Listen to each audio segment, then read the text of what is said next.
ஒருத்தன் பஸ்ல ஏறான், திடீர்னு ஒரு குரல் கேக்குது, ஏறாதே ஏறாதேன்னு இறங்கிட்டான். பார்த்தா கண்ணு எதிர்க்கே பஸ் வெடிச்சிருச்சு. ஆனா ஏதோ குரல் நம்மளை காப்பாத்திடுச்சு.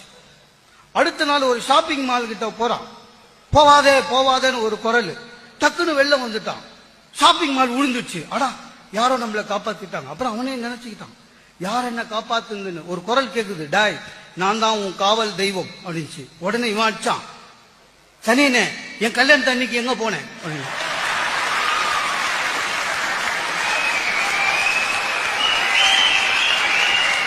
ஒரு பைக் ஓட்டுறவனை பார்த்தாலே தெரிஞ்சிருங்க அவனுக்கு கல்யாணம் ஆயிடுச்சா இல்லையான்னு. விசில் அடிச்சுன்னு பாட்டு பாடின்னு வண்டி ஓட்டுவான், அவனுக்குலாம் ஆவலன்னு அர்த்தம். சந்தோஷமா போவான். கல்யாணம் ஆயிட்டவனை பாருங்க, தானா பேசினே போறான். அவன் வீட்டுல போட்ட